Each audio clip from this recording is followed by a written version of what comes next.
Hey, yo, what's good? What's good? Welcome to the podcast. Oh, that was the intro. Behind 863 Podcast. This is the podcast you guys pay for us to sit here and talk to you about. Sounds weird when you put it that way. Yeah, nobody should really describe a podcast, I guess. You're paying me to listen to my thoughts. My own thoughts. Yeah, it's like an ego trip, I guess. Yeah. And we all sit like this. Yeah. We're in the process Don't of... copy me. Who started it? comfortable. Who was Me. first? I think it was Tanner. I'm I think sorry. it was me. How dare you? You guys are mirroring me. That means I asserted some dominance. I didn't really. Guys, it's hot in here. I'm going to be honest with you. Yeah. It's like 80-something degrees. I've been boy talking temperature. to Kevin, and Kevin was trying to have someone come out here and fix the AC up here before we shot the podcast.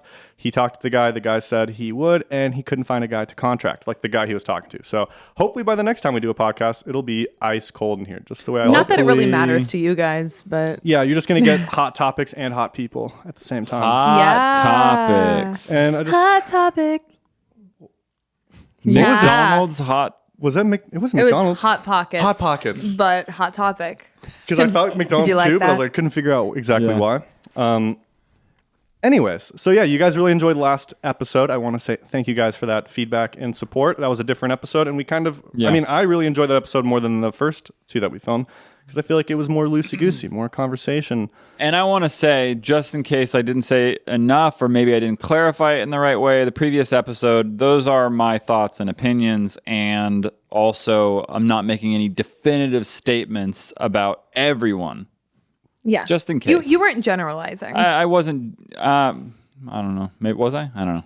But yeah, I'm not saying every case is like that. You were but- speaking anecdotally, but there is a lot of truth but there in it. is, there's truth in it. So not that anyone has issues with it. I just want to make sure people know, because I know people dealing with pain is tough. Yeah. It's tough. Yeah. Pain is traumatic, for sure. That's all I want to say. But I really enjoyed that episode. I'm glad they did as well, you, the audience. I say they because I looked at Samantha when I said that, but I'm glad you guys enjoyed that episode.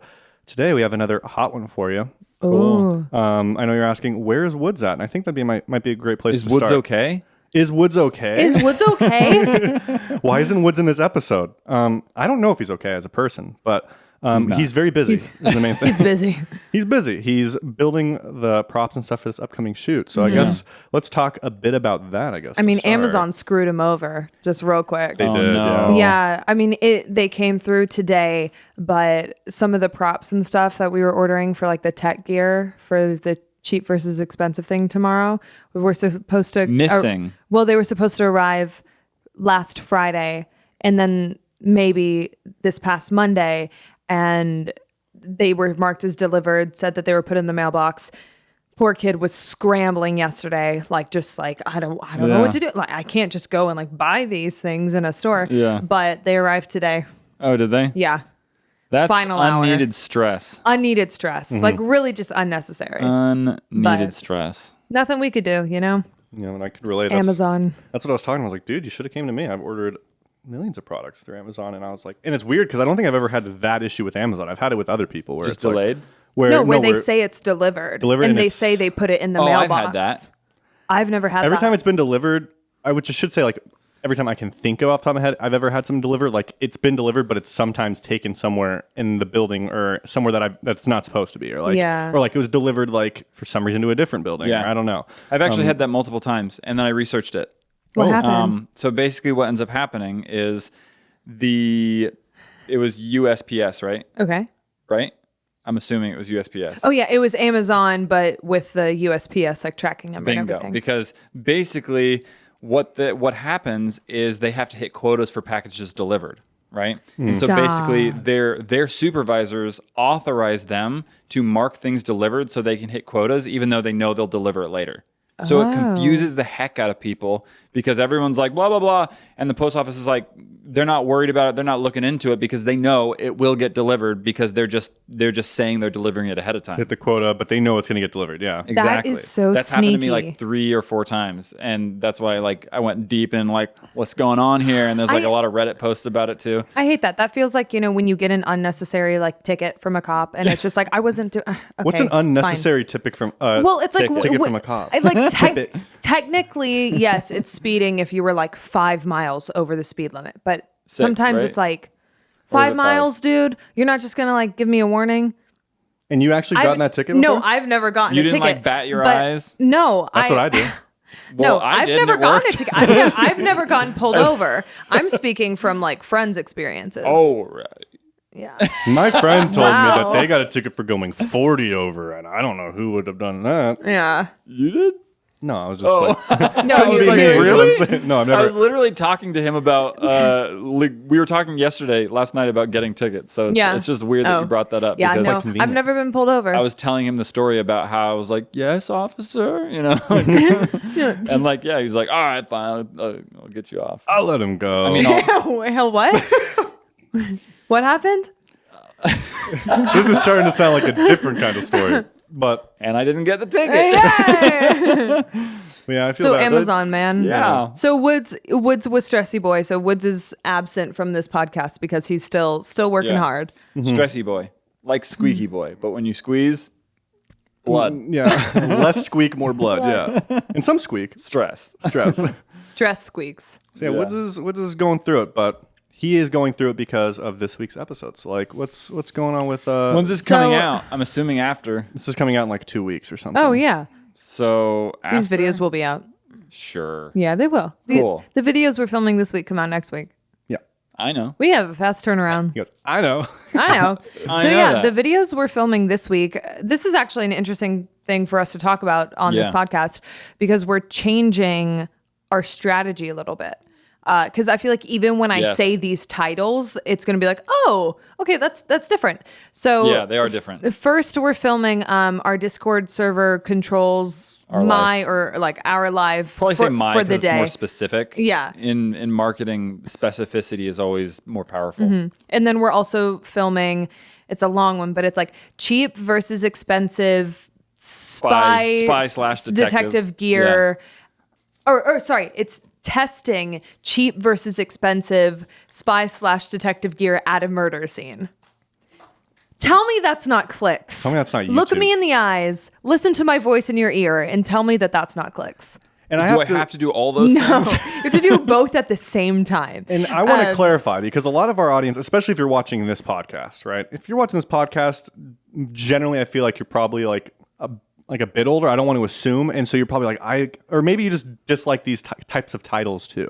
I feel like Sure. most people read those titles, especially when you're a bit older, and you're just like, oh my gosh, like why are they titling it like this? And I just want you to know, like we don't want to title videos like super crazy clicky. Like we've tried not doing that, as you can tell by the last like month and a half of uploading. You know, Of low view count. Low view Yeah, count. but look at those views and tell us we're wrong. Yeah, and it's just like that's kind of what we've realized, and that's where we can go into like why we are leaning back into this Yeah. like YouTube style strategy. Marketing. Is we have to market to our space is another Yeah. Yeah, thing too. there's And- a lot more reasons other than just money. Well, You know yeah, what I of mean? course. There's Not just a lot money, more yeah. reasons, but Well, is. I can also let you give the pitch between like thriller and mystery. I'd love to hear you give the pitch. Help synthesize it in your own brain. Interesting. Okay. Well, so another reason behind this, marketing shift with these titles, thumbnails being a little bit more clickable and everything, is we've realized for the past few episodes we've been existing in this space of like very high tension thriller. That's not very sustainable, I think, in a lot of ways. I think audience can get burnt out on that. I think we get burnt out filming that. It's not as fun. Yeah. So we're trying to transition and exist for the most part a little bit more into this mystery realm like Yeah. season 0 was. Yeah. Because we also realized we wanted to have more fun in the videos, and it's harder to have fun when like you're in a car chase and Yeah. everyone has this internal conflict and everyone's mad at Yeah. each other. Like cracking a joke then doesn't really make sense. Yeah. But if you look at, classic mystery movies like Clue or even like Knives Out, like those are really good mysteries that are really intriguing, but they're also funny. And like they have very breathable moments of comedy. Yeah. So Yeah. transitioning a little bit more into the mystery world of things, one lets us title Yeah. thumbnail videos like we're going to do this week, but also just have a little bit more fun in the videos. Yeah, absolutely. I think Yeah. fun is a key integral part, right? Because if we look back at season 0 and we watch those videos, there's a authenticity that's not that's not present in season 2. It's just not present in season 2, and not as we start right now, but from the hospital episode onward is when we started going, okay, we fell out of touch with our core presence here on the platform. Yeah. And now we're really realizing it, right? Because basically what ends up happening is, if you're looking at how a story plots on, let's say, a 2-dimensional XY graph, I'm getting really complicated here, but the x-axis, Y. I knew I was going to say that X wrong. is horizontal. X is horizontal, Y which is is strange vertical. because Yeah. Diagonal.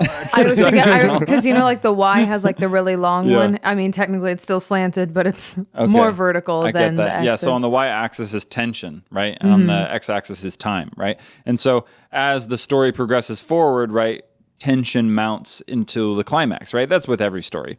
But what's interesting is we also noticed that, about halfway through, it shifts from mystery to thrill, right? And what's interesting is it's really, really hard, relatively almost impossible to do both at the same time, right? And what I mean by that is to like really have like a riveting big question, but also be like running for your life. Because usually the big question when you're running for your life is, are they going to live or die, right? And pretty that simple. nullifies the question of what's happening, right? With so much tension. I think some movies can do it really good. Like there's a ton of Liam Neeson movies where he's always just like, I'm going to kick someone's butt.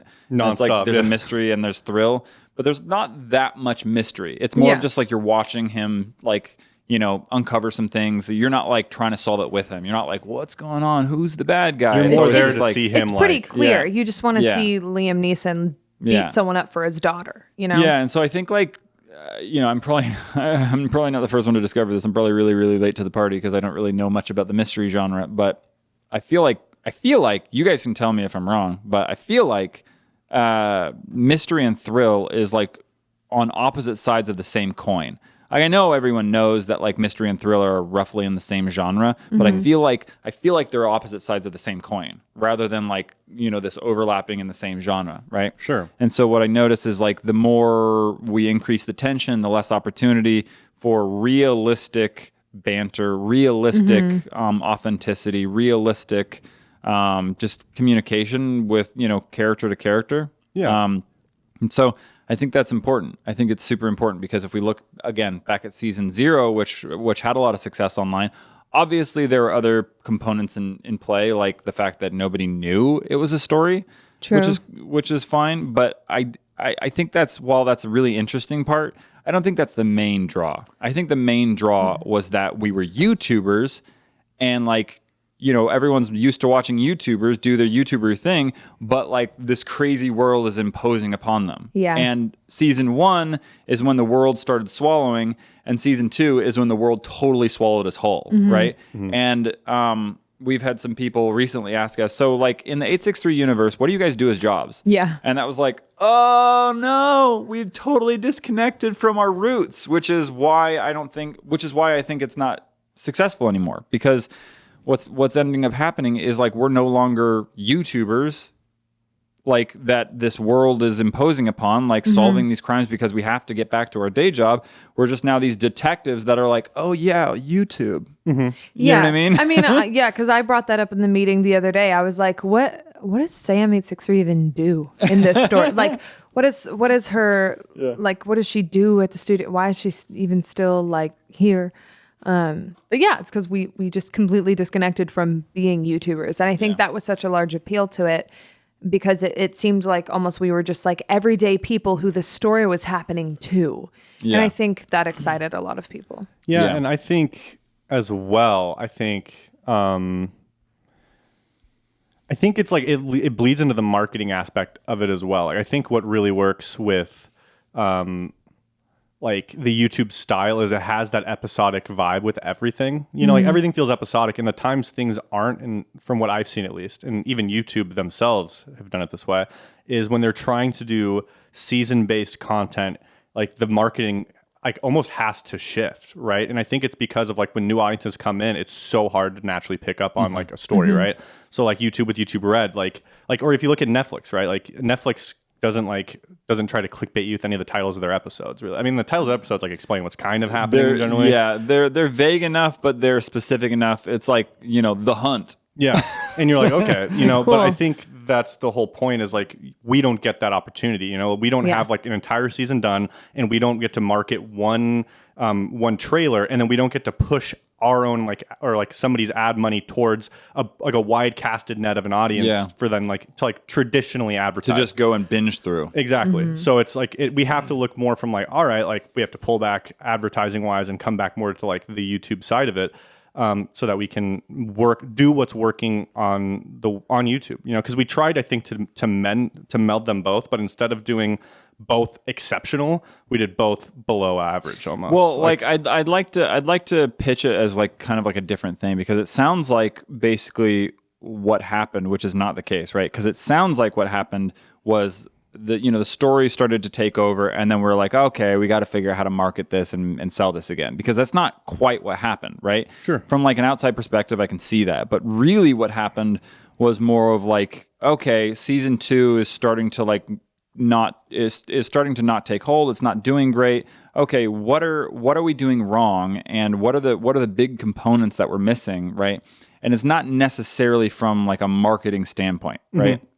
It's more so from the story authenticity, the character authenticity, right? Mm-hmm. Yeah. And so, approaching it from that perspective is a little different than being okay, how do we title thumbnail this more clicky, and how do we add some YouTube videos, YouTube challenges into this? It's a lot less like that, and a lot more okay, we're overthinking it. Yes. Let's stop overthinking it and just be YouTubers again. Exactly. And then, oh, wait a second, that stuff keeps happening to us. You know what I mean? Yeah. Where I think there's going to be some awkwardness coming back to it, right? And there's going to be a little bit of force, because we're going to have to find our way again. Yeah. You know what I mean? To figure out okay, well, wait a second, what does that look like? What does it look like to totally plan out a normal everyday vlog? Can you do that? How can you do that, right? And so we have to kind of wean back a lot of our systems and structure to let it breathe a bit more. I don't think we went too crazy. I think it was a lot of the things we've done were really, really great learnings that help us make a much, much more fine-tuned, honed story and production. But it's also shifted us away from our authenticity, our character. You know what I mean? And I think that's what I'm saying too, is I think we shifted away, but we couldn't shift away in from my opinion, the marketing side to match either. So we had to we were trying to overcorrect and do both. And it kind of led to them just being a mix that wasn't working, Yes. So it's that's what I'm mainly kind of getting at. Is we could have gone that full story route, Yeah, we totally could have. But we would have to completely re-market, re-advertise, redo everything, and it wouldn't be on. I don't think it would work on the space. Exactly. Well, I don't think it would work on the space, but I think it would work if we were to just really separate and go independent into a Spellbound Plus type ecosystem, and then advertise and market as if they're these different immersive stories and everything of that nature. But the issue is what I realized is that's off vision, because it's not immersive. Yeah. You see what I'm saying? It's not that we won't have our own platform, right? And it's not that we won't continue to pursue that. But what I've realized is when we were at this crossroads of saying, well, wait a second, okay, we're too heavy into story, and we're not getting clicks because we're not marketing it like a story, right? Like how Netflix or Amazon or Disney markets it. They'll throw advertisements up there, they'll make trailers, they'll put billboards. We could do that. We could absolutely hire some people that know how to do that well. That's a well-established medium. We can do that, and we could probably turn somewhat of a profit if we fix some revenue streams internally. However, is that immersive? Or is it just going down the exact same path that Disney, Netflix, and everyone has done? Yeah. You know what I mean? And so coming back to kind of more embracing the YouTube side of things, I think is actually more on vision than what we're even doing beforehand, because it integrates our story into the world of the viewer in a deeper level. That's what I was going to say. Is I think it's, we could do that stuff, but even if we did it, to me, it feels weird to think about, because that's not even our competitive advantage. I think our advantage is our connection with our audience to build this world together, like Yeah. almost co-build this world, you know. And I think making that separation is the opposite of what made our previous content so Yeah. compelling, I think, you know. Yeah. Yeah. And I think it really is like that's why it works so well on YouTube, and that's what we're great at is what we're going back to now, I think. Yeah. You know? Yeah, I feel like the only way, and like this could be cool just for something in the Yeah. future. I feel like the only way I could see us doing like billboards or something like that, if it was some sort of like secret message for Subject 4. Where it's yeah. where it's like that level of immersion, where Yeah. it's not like a poster with our faces on it, but it's like some Yeah. kind of code with like a website or something, and it's like you go into it and it's like a part of Yeah. I like that would be so large scale for something. Isn't that such But, an like, awesome idea for an episode? Sorry to cut you off, Yeah. but like think about like we could totally use billboards for something. Oh, yeah, Those for are sure. cheap to We- rent. we- Wouldn't that be weird? We've looked into it before. Have I don't we? remember for what, but I remember looking into billboards, and it wasn't as easy as Imagine that I thumbnail, had bro. hoped it would be. You up in the sky next to this billboard, like But I think what's interesting though is like when you think about it in context of like what we're trying to create, even this specific story, right? I don't think all of our stories have to engage the audience in that way, right? Sure. Because let's say, for instance, right, this specific story needs to happen on YouTube. Yes. It has to because we're YouTubers. Yes. Yeah. You see what I'm saying? If I create, let's say, an animation, right, and it's an immersive story and everything like that, it doesn't necessarily have to exist on YouTube because this animation could have different contexts and different connections to the audience through other mechanisms, whatever they may be. They could be our own platform, and that's how people could immerse themselves. But the issue is creating, you know, the relatable part to the specific audience for Project 863 is the Is fact that we're YouTube. YouTubers, Yeah. right? Is the fact that like, oh, I like YouTubers, I watch YouTubers, I want to be a YouTuber.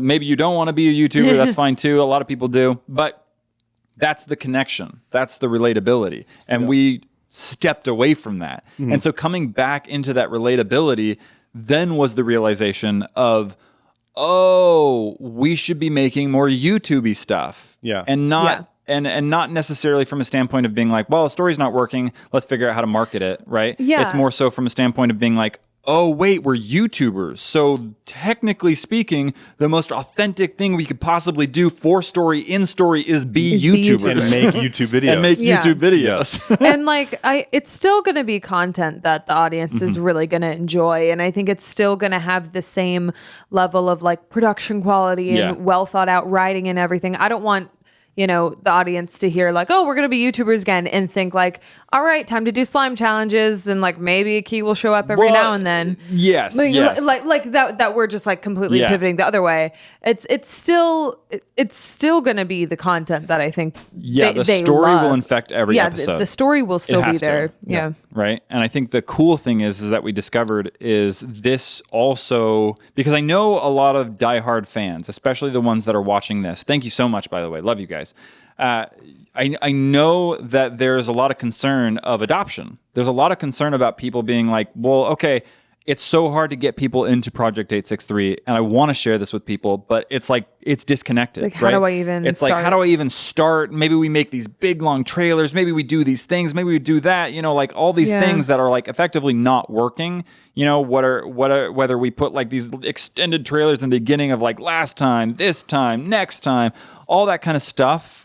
Ultimately, I've realized is never going to work, right? Yeah. Because we're doing the wrong thing. We're not YouTubers. We're not hitting the approachable thing, right? So what's interesting about this is I think this will allow us to grow. I don't think it's going to pop off immediately because, you know, the YouTube algorithm and people have to come back and see, you know, oh, we're back to kind of where they liked it, where it's Yeah. like, you know, this mild mannered YouTube, but then like, what is that up in the sky, you know? Yeah. Sure, sure. So what I'm saying is, what I realized is adding back the YouTube elements allows a new viewer to connect to it without knowing anything, get exactly what they wanted to, clicking in to the very end, and then leave. You see what I'm saying? So, for instance, a great example of this is we haven't shot it yet, so You can use a previous we episode. hope it's We a haven't great done it. example. So, for instance, right, like how we're writing it is a good example of the intention here, right? Which is like our Discord controls our life for 24 hours, right? So the idea is a new viewer can be like, oh, what's this? That's interesting. They're breaking into a car in the thumbnail. I'll click this to see this YouTuber and like what their audience makes them do because it's going to be crazy, Yeah, right? it looks So intense, they'll yeah. click in and we'll do that whole thing from start to finish, do that entire challenge. So a new audience member who clicks in for the challenge will get that with a resolution. Yeah. Right. But at the same time, they'll be exposed to this undercurrent of a story and hopefully get to a point where they're like, okay, I'm curious because everyone that does this challenge doesn't have the life that these guys have. Yeah. Like what else is going on Yeah, here? so it's like we were talking about before. It's like a bottle episode with an undercurrent of story, you know, or like a self-contained episode, basically, so that new people can come in and leave. Whereas like right now, we don't make self-contained episodes. It's like what is happening in these people's lives. And those Yeah. are generally, if you've like looked at traditional media too, something I kind of thought back. And when we were talking about this, like originally I used like Rick and Morty as a reference of someone who does that like all the time, right?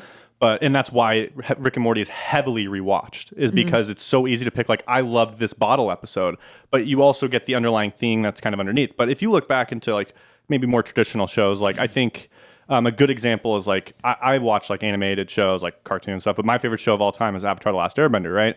And if you think back to like when I remember when I was younger, they only really showed like season 1 of Avatar: Last Airbender, right? And they wouldn't show like the first episode, and the way I remember is they very rarely, they didn't even, I believe, show all 3 seasons on TV. Maybe you guys can correct me if I'm wrong. I know they didn't with like Legend of Korra, but they stuck with season 1 because season 1 had a lot of bottle episodes that still progressed the story, but the reason you start watching it resolves itself, and then it kind of like, it's little things happening in the next episode, you know? But it was so easy for them to place it wherever because you didn't have to have previous knowledge of the show to watch Yeah. it. So like if you're sitting there and you start watching it, you don't feel left out. You feel like, oh, I'm getting something out of this. They give you like the basic character development like in every episode, you know? Yeah. And it's very easy to grasp and to clip onto. And compared to the last 2 seasons where they do it, but they do it a little bit less, I would say, you know? Yeah. Where it is a lot more like if you're already in the show and you're to this point, like you're going to watch the whole thing anyways, and they just like hit you with some hooks, you know? Yeah. So I think like that's what I'm noticing too, and I think that's what works. And it's not the only thing that works. I don't want to say like this is the only reason why like we should even do this or any of that sort, but I do feel like it allows a lot of rewatchability and allows like a huge connection in your head of like, oh, like I remember these bits in this video because like they're directly centered to the idea of that video, and then like you kind of like remember the through point as almost like it's almost like subconscious when I think about it, you know? It's like, oh yeah, that was happening through this, and like I can't. I don't know. Like, am I tripping? Do you guys see what I'm No, saying? I know. I've been trying to figure this out for a while. There's probably a term for it in terms of TV writing and TV production. I'm just inexperienced with that kind of Same. stuff. Yeah, clearly me as well. I'd dude. love to know more of that. If anyone could direct me to any sort of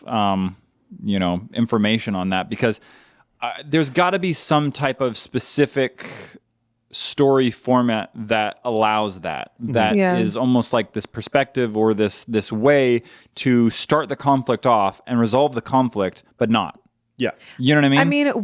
Is it way too overly simplified to just say that like we have an A plot and a B plot and there's a new A plot that gets solved every episode, but the B plot just kind of like continues? I know Maybe. that's not like exactly what maybe. A plot and B plot mean. Yeah. But like But we I wonder what, like, basically the name is for format that. that. Yeah, exactly. Like, because if we take apart season 0, it kind of works like that, Yeah. right? If we take apart season 0, we can look at it and be like, found an abandoned car, resolved, right? Like we found the car, we found a key, and then it led us to a car. That's crazy, like story resolved, right? And the next thing is, let's say someone broke in, right? So maybe from the context, I feel like I don't know why I keep getting in my head I need to watch like Gravity Falls because I feel like it might do this, but I'm not sure. It does heavily actually. To where it's like, let's say there's a bunch of random disconnected mysteries that eventually come together. Yes, it does that. You see what I'm And saying? it does it in a really satisfying way from whatever. Like I started watching, and I was like, I kind of want to watch this whole thing, but I was like, let me see some of the spoilers. And some of the spoilers, like they do it. It's funny. Like they do it in ways that are like you're saying, kind of like almost subliminal too. Like you have Yeah. those like kind of like this reveal that feels kind of big at the time, and they kind of like yeah, like they kind of like let it wash away for a little bit, you know, and they kind of like other mysteries that you're solving. You solve a mystery every episode in that show, which I think is really cool too. But then, yeah, you get to the end and then you realize like this thing that was there is like huge here, and you're like, and they twist it, and like it's really good mystery. Like Maybe we from should what I've watch seen. Gravity Falls. Yeah, I mean, like I've watched a couple episodes. I didn't latch onto it, but I'll try again. But I think for us that might look a little different because again, Gravity Falls is like a traditional story, right? And so we're not doing a traditional story. We're doing traditional YouTube. So I think this new structure that we have, making maybe it more explicit and surfacing it even more, of saying like the challenge or the vlog is you see what I'm saying, the story that starts and finishes, and the undercurrent, like what you were saying, like the B plot is what our eventually story. pops up towards the climax in a much bigger way, right? So it's a little bit difficult to do that with the complexity and the nature of Project 863, and like the fact that the overarching story is this complex murder. I guess we can say that for season 2. Oh. Because Yeah, we that'll can, come because out. that comes Yeah. out this Saturday That as comes out we're this filming Saturday. this. Yeah, exactly. So it feels weird saying that because it's like I know, it's like, no, did you Nobody's- see my eyes? I was like, yeah, you're right. But that's what I'm saying, right? So it's like, how do we, you know what I mean? Like, how do we have it connected every time, actually solving this complex murder, right? But then have, to a new viewer, have it this surface level thing that's like, if they don't want to engage, they don't have to.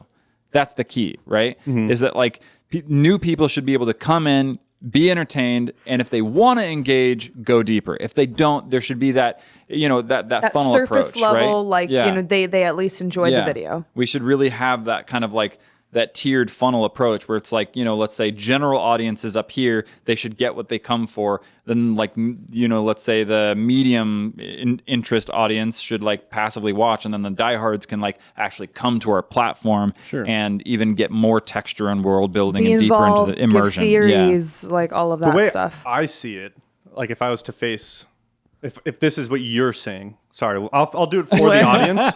Is I see it as like bottle episode carrying versus mystery here, and I'm not sure if this is, but the way I envision it, Carrying a lot of versus- things, like in terms of what carries the video, in terms of Okay. like you can look at like marketing, bringing people in, you know, Yeah, I yeah. kind of see it as like bottle episode idea versus like what's happening in the story, and I see it as totally going like this. And then until this one stays the same, like you're still trying to get it here up until the climax. up until the climax takes it over. Gotcha. And so I think that might be what it is, where it's, and maybe that's kind of, I don't want to say what that's we did in season 0. That's kind of what season 0 was. And It was that's why, absolutely season If you 0. remember the first time, the video that you reacted to today, right? The first time we saw the stalker, like it was like the real reason I think that like broke a huge record. I think for like the first hour, we had like 180,000 people watching the first hour. Wasn't something crazy? 150 total, but like concurrent when we were premiering it, we had like 65,000 people. Yeah. Concurrent. And I was like, I got to see this because Yeah. the thumbnail for the first time was you guys interacting with, like, you're in Yeah. a car coming upon this person. Yeah. And that's what the whole buildup was. So if you had seen any of those videos, any of those bottled style videos before, Yeah, you were like curious. that's what the whole buildup was for in the first place. Yeah. You know, every one of those was leading to this. So you only had Yeah. to watch a few to know, like, this is a big deal. And Yeah. and I really do think like maybe that's the T of like, boom, that popped over, and then Yeah. that's why that video erupted. You know? Yeah, exactly, and that's that slow burn to get there, right? But I think that's a really astute point of saying the climax can surface above the marketing because people have become attached to the characters through all of the the other level storytelling. You know what I mean? I think that's really interesting. That's something to think about for sure, because I like in season 0 we did that, and that's one of the things I think like frustrates me a little bit about people. I understand it. It's not frustrating me, but I wish people understood it better, I guess, of like everyone's saying you should have said it from the get-go. You should have said it from the get-go. But if we revealed that Project 863 was scripted, Project 863 was fiction, right? In season 0, it wouldn't be the story it is. No. Correct. If we went with the intention to tell a story and not to make this immersive like world come to life, it would be a lot more like season 2, just trying to grab attention, trying to, you know, falling more into the story and less into the immersion, right? Because what really forced us to do it right, I think, in season 0 is the fact that we were supposed to be in the real world, right? Yeah. And now, so season 1 and so half of season 1 and season 2, we weren't bound by those same restrictions, and that's the reason why I think we drifted, because we weren't bound by that who we are in real need life, to YouTubers. be hyper realism. Yeah. Yeah, like we didn't have to be YouTubers anymore. Because exactly. it's like, okay, well, you know, everybody knows it's a story, so it's okay if, like, in this video we're like not even in the studio at one point in the day. Yeah, exactly. I think that's a great point. I think that's what the spell of the story is, right? Is the spell of the story is that, like, it feels so real that you can know it's not, but it still really makes, like, you still really feel like it is, right? Yeah, that's exactly. just- And it's not that's- the intent to trick everyone. No. It's the intent to tell an immersive story. And that's one of the reasons why I took off the disclaimers on all of the episodes from the hospital on. Because it instantly breaks the spell. It instantly breaks the spell. The disclaimer is in the description, so anyone in the comments that they want to can point directly to it. Officially, yes, it's fiction, right? Yeah. So don't freak out. But I think having the trailer and doing like this time last time and having the opener and having the disclaimer just takes us out of the real world in such a way that it's no longer immersive. It'd be like, imagine, and this isn't the exact same, but it would, like, I think it's even more drastic in our case, right? But it's like, to me, it'd be like if you went into like watching a Marvel movie, and at the very beginning it said, like, this is fiction, none of this is real, like, this is in a completely different world. You're just like, oh, okay. Like, it's not the same because it's not trying to necessarily completely be, but that's what really, really impacts you. It, is like, because doesn't let you escape. you have the same morals. You have the same morals as these people. Like, it's happening in the places you've seen before, like in like New York City. Like, you go into like space, something you interact with. Like, it's not your world, but it really it's connected. lends itself to connect. That's how you connect to it, right? Yeah.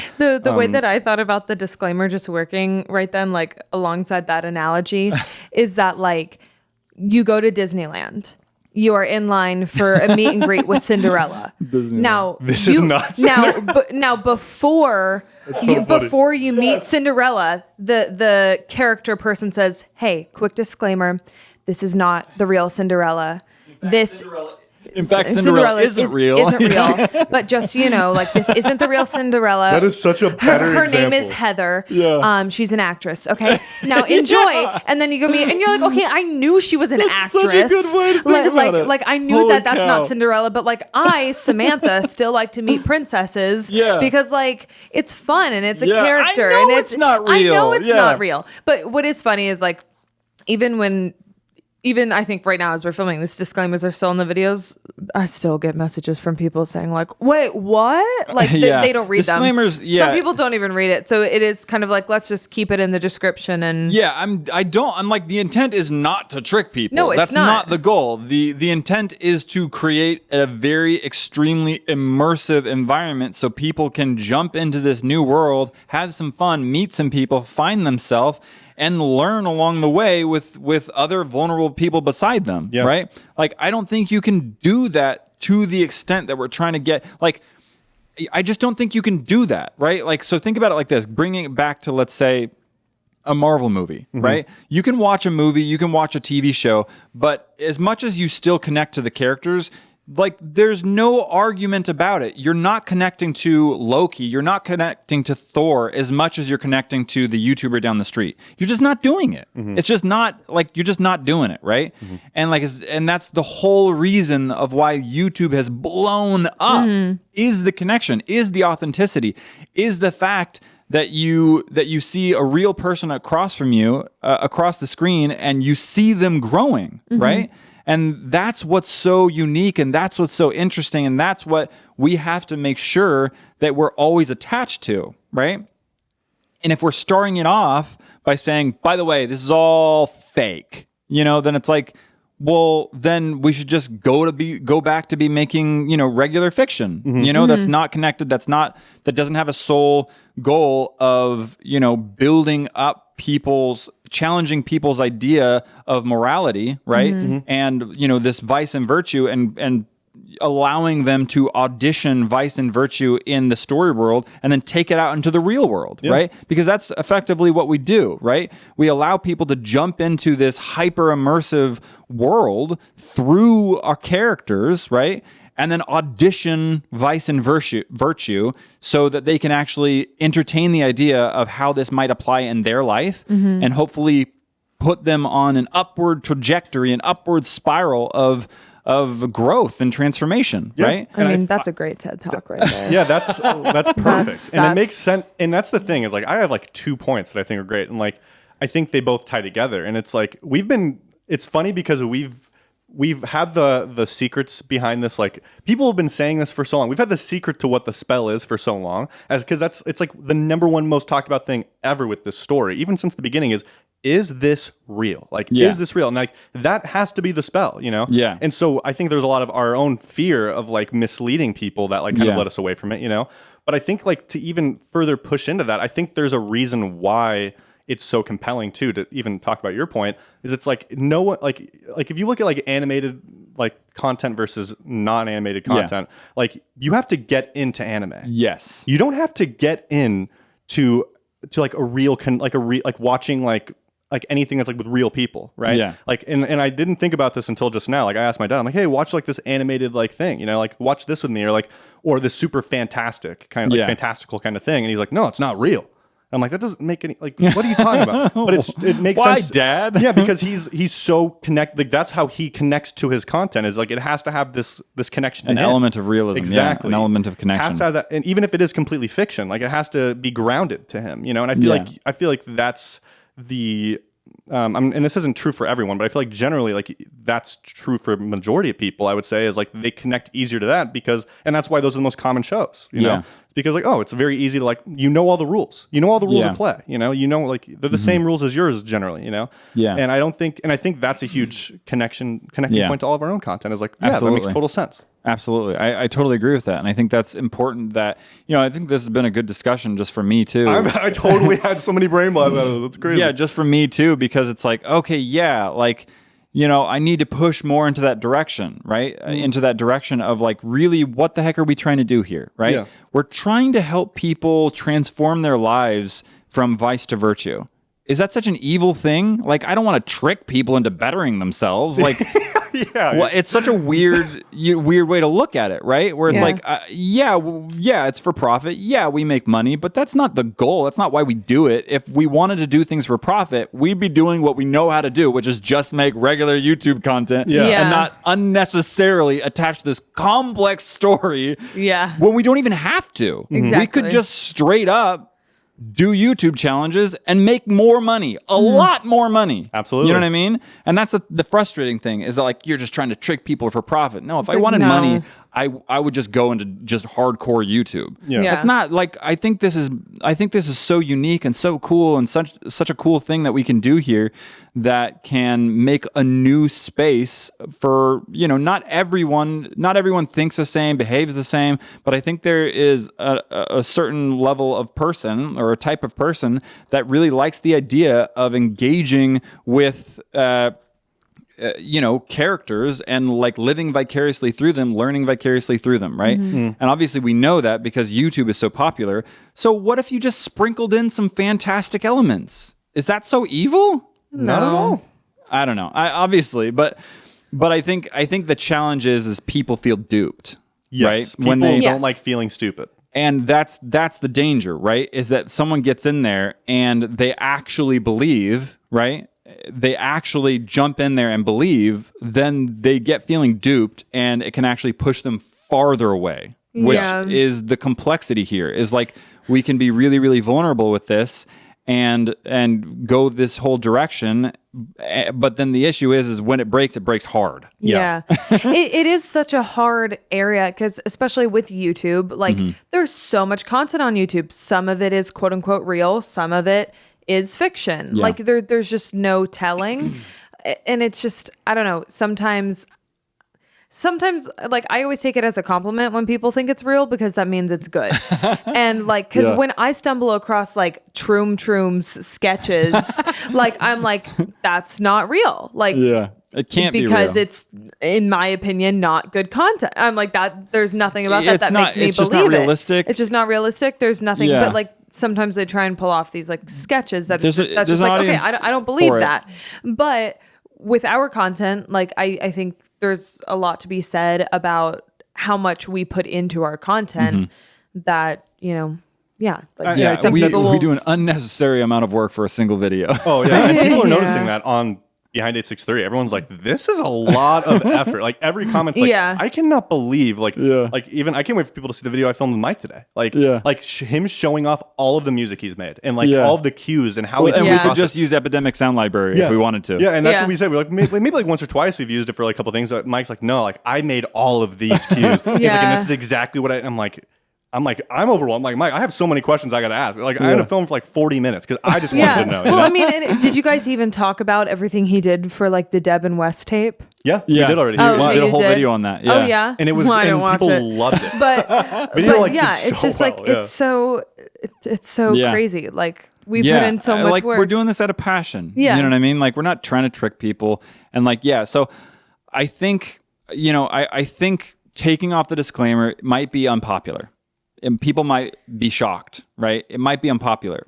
But I think that there's a middle ground that we should approach. And I Yeah. think for the most part right now, it's probably arming the audience with that knowledge that it's not reality, so to speak, right? That it's fiction. So that when they see behavior out in the world or someone maybe falling too deep, then they could pull them back out and be like, you're going a little deep, right? So how do we arm them with that knowledge? Well, they're already without armed a with it. disclaimer? Oh, so you're Well- saying like the community should just kind of take care of each other. Like if a new audience member comes in. Yeah, I mean that's what communities do, right? That's the Sure. expectation. Like we can't be expected, and I think that's totally unrealistic for people to expect us Mm-hmm. to stand behind every action of every individual in a community. Of course. right? That's insane. Of Yeah. course, that's not insanity, yeah. right?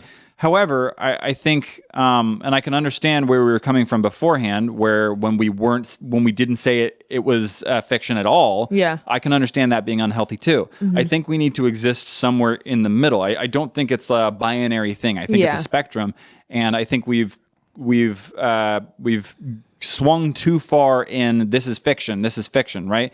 Because even if we didn't have the disclaimers, even in the description, again, gonna put them in the description because who cares, right? Like that's not gonna break the spell. No one clicks on a description before they watch the video unless they're there at the premiere. And if they're there at the premiere, they already know. Yeah, exactly. So my thing is just the idea that everyone already knows it's fiction is enough. And the expectation should be, if you're an active member of this community, help should- other people of the community. It's not your job. No, it's not your job. But if you care about people and if you love people and if you put other people above yourself, then that's what the goal is. Like if you're in Spellbound and like you see someone stressing about like, oh my God, are Yeah. they okay? Like Yeah, take 'em comment and be aside. like, hey, Yeah. like Yeah, exactly. it's all good. DM them, be Yeah. like, hey, just want to let you know, like, If you I weren't see already this. aware. Yeah, if you weren't already aware, this is fiction, blah blah blah. Because we're uploading behind the scenes content too. Yeah, well, I mean, and I think what you said is so true. Like, there's only so much that we can do, and at a certain point, it does fall on the viewer about like how. Oh, absolutely. I don't want to use the word seriously they take it, but like, yeah, like it Yeah. does fall on the individual who, Yeah, I mean, who like, is watching. I don't take content. real things seriously online. Yeah. Yeah, Like, you know what I mean? Like everyone's out there freaking about politics because it's real, but why?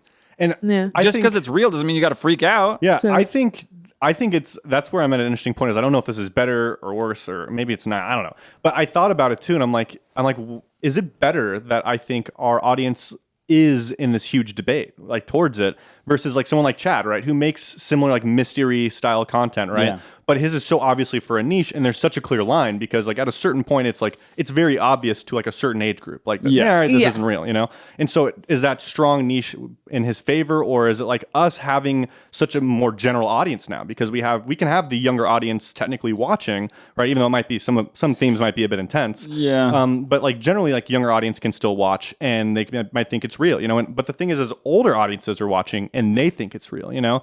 And I'm of the opinion, now that you brought up a great point, I think that I don't think we should have to clarify at all, right? And I think the reason why is our content speaks it all around, right? Like we have content that exists to break the spell. You know, it's Yeah. like There is a behind the it's scenes literally a channel. click away, and I it think will it pop should up. have been communicated. Not should have, but I think, like, you know, And it was communicated on that I channel. understand that it should have been communicated up front, right? I don't think up front it should have been communicated of how we've been communicating it, right? Yeah. I think we haven't hit the right balance yet, right? I'm not advocating that we all of a sudden start pretending it's real again. You know what I mean? Mm-hmm. For the entire audience, you know, and remove all the behind, you know, that's not what I'm saying. Mm-hmm. I'm saying that there's a balance we haven't struck yet. Yeah, I'm saying we just don't keep talking about it not being 100% real, right? Either or it being You mean like fiction. right now? Yeah. You mean like we cancel behind 863 channel? No, but I'm saying more so on like the main, like not like tipping it, you Project know? 863. Yeah, because I look at it too. Like, look at all these really compelling mystery thriller types of movies. You know, like Blair Witch, like that, like Cloverfield, like Sure. like Yeah. Some people obviously know, but like they don't go out and tell people like, "Hey, this isn't real," Yeah. because that's the entire point of what you're doing. Is like you're trying to build that Yeah, sphere. exactly. You're removing people's vulnerability. And for the record too, what I've always said is that like to the people that feel duped, you're not fooled, right? Like there was no intent to deceive. Yeah, right? exactly. It wasn't a trick. It wasn't a trick, right? And furthermore, I admire those types of people that can be vulnerable in that way where for me personally, I'm skeptic of everything. And it's not a great lifestyle. You know what I mean? Just because not a lot of things fool me doesn't mean I live a better life. You know what I mean? Like honestly, we've had talks about this. I wish I could let a lot more things go. I wish I could I could like be far more vulnerable with that kind of thing. I think that's, you know, one of the reasons why I've gone through a lot of like chronic illness is because placebo effect never works on me. Yeah. Never works on me because I'm too skeptical. I'm far too skeptical. But if I was less skeptical, I'd have less pain. Interesting to think about. Yeah, for You know sure. what I mean? Yeah. And that's directly tied to vulnerability. So there are a lot of great things for the people that like fell into that. And you know, I can totally understand how it felt deceived, how they felt deceived. But in the end, I think, you know, that doesn't mean you put more walls around your heart. That just means like, hey, okay. But another point too is, to be honest with you guys, you would have never felt deceived if we would have never told you. They would have never had the chance. They would have still always been asked. They would have always been asking, you know? The main reason I think we actually did break it too is because it's affecting people way outside of the YouTube sphere. Yeah, no, it just people who thought it was real were taking it too far. Yeah. As far as like, you know, they're subject for responsibilities of, you know, Yeah. investigating, and they were just contacting people who truly, it was just like freak accidents that we accidentally like maybe alluded to some real life people in our story like when that had the same name. yeah, that had like some similar first names or last names or something. So it just boundaries were crossed. And but the reason I say that even from the beginning too is like because people like, so you can't be deceived if you don't know it's not fiction or it is fiction, right? Well, I But mean, they might feel like, oh, I know it's not real, right? They might think to Yeah. themselves, I know it's not real, and I think it's wrong they're deceiving others. But I disagree with that too. And I think the reason why is like we've had editors that worked for us at the time that thought it was real, right? Like, Yeah. like it's you can convince yourself that it's not that it was this and that. But if we didn't reveal it, even though we had to naturally because if it was affecting other people, but if we never had to and we could keep it like bottled up, I don't think that would have been an issue.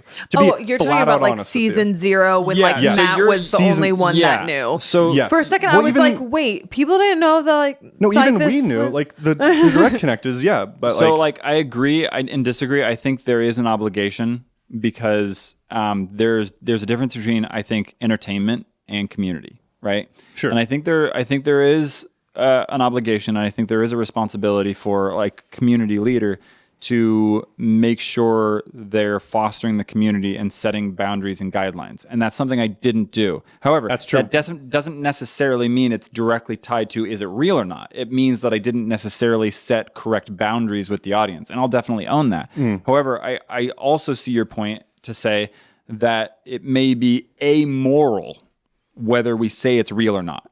yes. You see what I'm saying? Yeah. It's like whether we allude to the fact that it's real or not based on the intent, you could make an argue that it's an amoral decision. It's not neither good nor bad, right?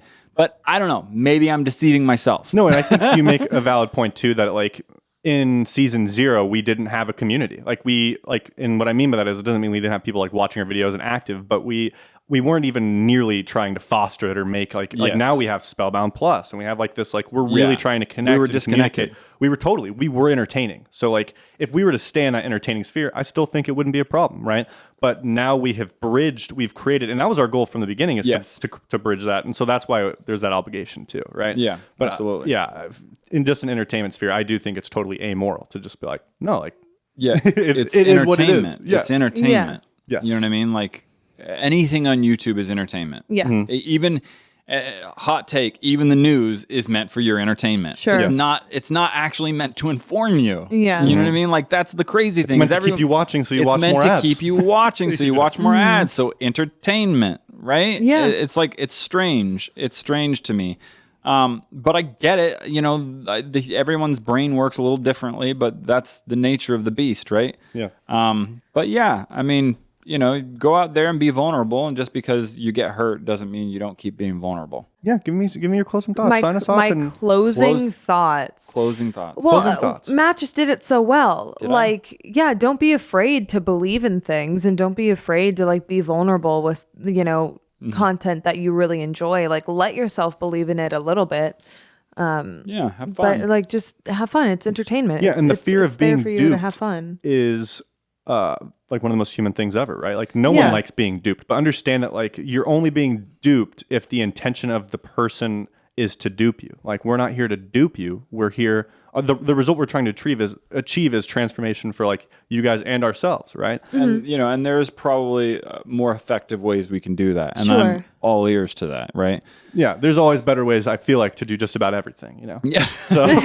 So it's not even just that, everything, you know? We're here for your guys' feedback, especially you guys, because you guys are our premium members. You guys are the ones that premium support that have been watching everything, you know, Yeah. and even through the tough times and the good times. So we really appreciate you guys. And curious as to your opinion as to like where do you think, more specifically, because I know we've gone over this a lot, but more specifically, have we achieved the balance yet? And what is that balance, you know, of less or more, right? Because, you know, as we've found with the amazing illustration, I love that illustration of Cinderella. Cinderella. That's such a beautiful illustration. Yeah. Because like that's going too far. Or it's just like too safe. You're being too safe with everyone's emotions, right? Yeah. I know. Their I bought emotions. a ticket to be here. Yeah. Like, I logged onto YouTube. Like, I know. Yeah, what's wrong with Santa? You know what I'm saying? But that's the thing, right? Is that, you know, going back into the previous conversation that we had, is like, okay, just because someone's emotions are in play doesn't mean it's a bad thing. Mm-hmm. You know what I mean? Like just because you've made someone feel a certain way doesn't mean that's a bad thing. Yeah, Emotions are inherently neutral. As strange as that may sound, because people have so much of a volatile reaction and a really toxic relationship with emotions, emotions are neutral. Mm-hmm. They're neither good nor bad, but everyone has attached this meaning to sadness, this meaning to anger that ought not to be there, right? Mm-hmm. Because anger can be used for good just as it can be used for evil. Sadness can be used for good just as it can be used for evil. So I reject the idea that just because you make someone feel something, that it's bad. Yeah.